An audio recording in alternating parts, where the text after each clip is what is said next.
is the Kate Daly Show.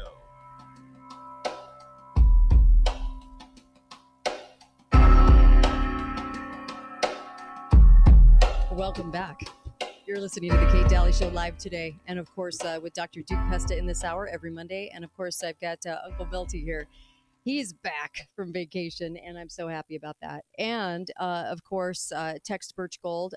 Birch Gold is doing an amazing job of getting people free information that they really vitally need right now to shore yourself up. Right now, you have an opportunity to do that. You have an opportunity to do some things that you might not have the opportunity to do as we get closer to digital tyranny / currency coming in. Text 989898, text my name Kate, and then you'll get this free information. I promise you you'll love it, and I promise you you'll share it with family and friends. But do that. Be a resource for good information, and you can get that from Birch Gold. 989898, and then text my name Kate. I would not tell you to do this unless I knew that you would love this information and that you do need to peruse this information, so at least I know you got it. 989898, text my name Kate.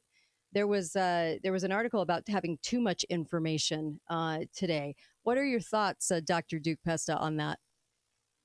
Well, it's tying into what Milty had to say as well before the break. Mm-hmm. Before you can teach a kid, you got to teach a kid, number one, that education is active, not passive. You have to do something. You can't just lay back. Reading a book, picking up a book, opening up to a page, trying to figure out where you left off, remembering what you read to start again. That's active. What they're getting on these phones is criminal because it's just people talking at them with lots of bright colors and loud voices. And one other thing I would point out is that one of the great evil triumphs of the left when it comes to education is downplaying memorization. Mm-hmm. Why should you have to memorize your multiplication tables when you're in the second grade when you can use your computer on your phone, right? Right. And it's the same thing with why bother to read when AI will read for you? You need to do a book report on that book. Well, in one press of a button, AI will give it to you. And so I see this at the university level. I have kids, significant number of my college kids, who will read a book or read a story or pretend to do so. And when they come to a word they don't understand, Milty said, get a dictionary. It's not even that hard.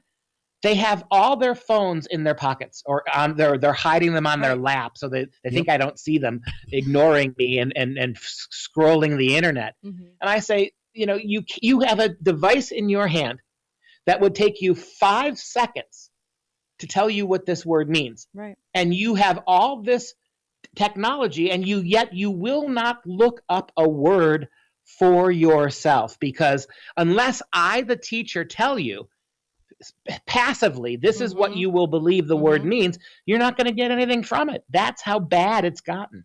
Uncle Milton. What I've found with the curriculum that I'm using in the class that I'm teaching, there's a lot of audio visual things that come with the curriculum that you can use. Mm-hmm. And a lot of teachers do that. They throw that stuff up on the TV screen and let the kids sit there and watch it.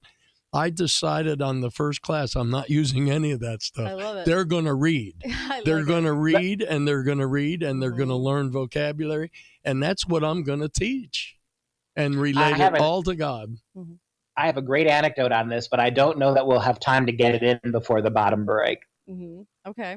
Well, I do want to say this too, because we'll come back. We'll revisit this too. Because what I'm looking at when people were on the street with and asked about Hormala, they were like, "Yeah, we like her. Yeah, I'm all for her. What did she do as a VP?" They couldn't come up with anything, right? So there's no studying, there's no research, there's nothing there except for identity politics. And that kind of goes to this conversation a little bit because it's identity everything. Mm-hmm. And it's all about just the surface stuff. It's not about the deep stuff. But I would go as far as to say that we don't write enough and that writing is what gives you your logic. That's when you have to write something out, you actually have to think about it in your brain and construct a thought in order to do it, right? I tell my students, you will never read well if you don't write. Yep. And you have to write to read. And of course, that's another thing they've downplayed. Not just memory, but reading skills and writing. They just don't do it. You're so right, and that's going to be one of our biggest problems. Everything's done on a computer now, so they don't have to write it out. They don't have to really think about what they're doing, and there is a skill to that, and that's why people can actually construct logic, how they really feel about something when you're having to choose the words to describe it. And it really does make you think, and we're missing that a lot in society. One of the best things you could do is have your kids, grandkids write something for you when you see them. Do that. Be right back. Kate Daly Show, of course, more with Dr. Duke Pesta. Be right back. And Uncle Milty. Be right back.